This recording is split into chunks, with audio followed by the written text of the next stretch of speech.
Fat and thin.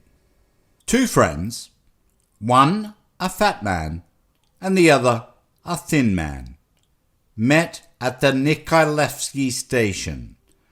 The fat man had just dined in the station, and his greasy lips shone like ripe cherries. He smelt of sherry and fleur d'orange. The thin man had just slipped out of the train and was laden with portmanteaus bundles and bandboxes. He smelt of ham and coffee grounds.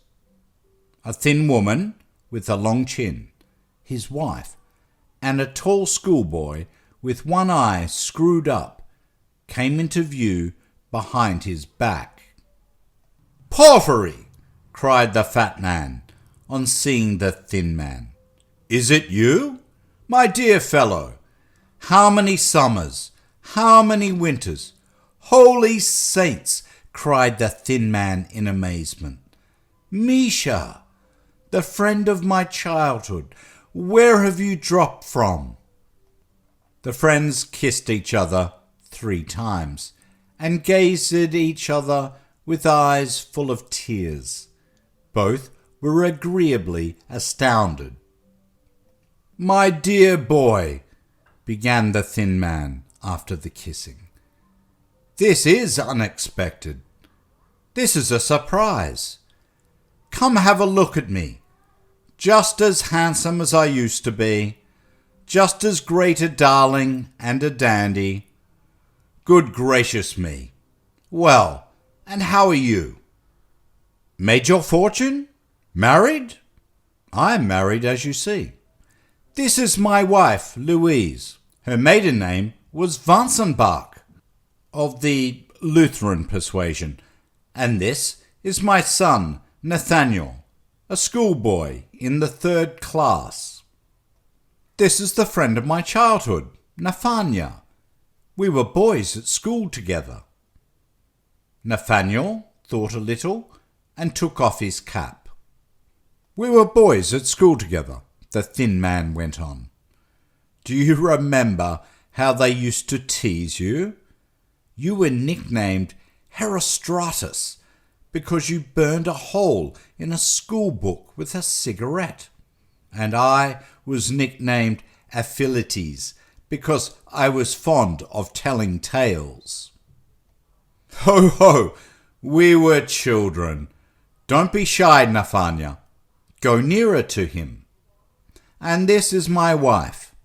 Her maiden name was Vansenbach, of the Lutheran persuasion." Nathaniel thought a little and took refuge behind his father's back. "Well, how are you doing, my friend?" the fat man asked, looking enthusiastically at his friend. "Are you in the service? What grade have you reached?" "I am, dear boy. I have been a collegiate assessor for the last 2 years, and I have the Stanislav. The salary is poor, but that's no great matter. The wife gives music lessons, and I go in for carving wooden cigarette cases in a private way. Capital cigarette cases. I sell them for a ruble each. If anyone takes 10 or more, I make a reduction, of course. We get along somehow. I served as a clerk, and now I've been transferred here as a head clerk in the same department. I'm going to serve here. And what about you? I bet you are a civil councillor by now, eh?" "No, dear boy, go higher than that," said the fat man.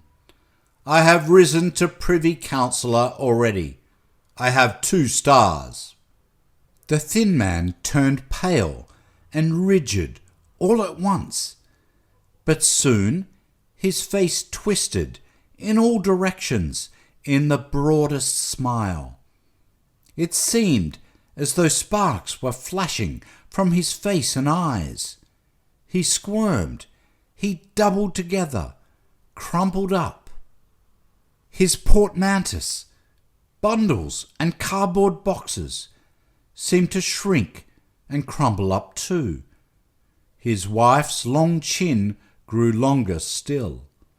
Nathaniel drew himself up to attention and fastened all the buttons of his uniform.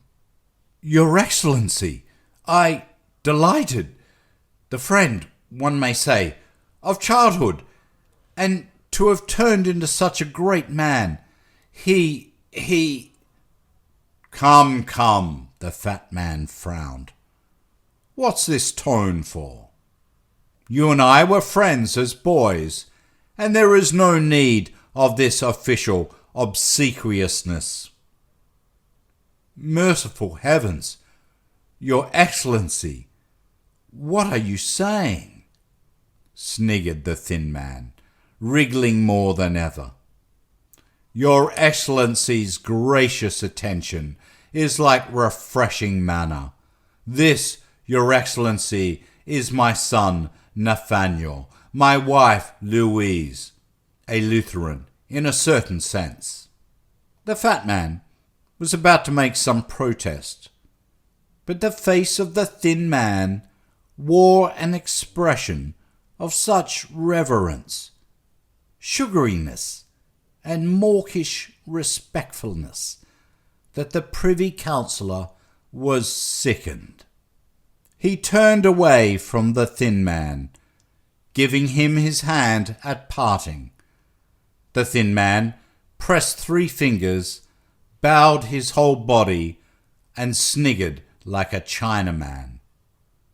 He. His wife smiled. Nathaniel scraped with his foot and dropped his cap.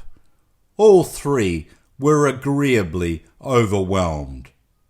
The end.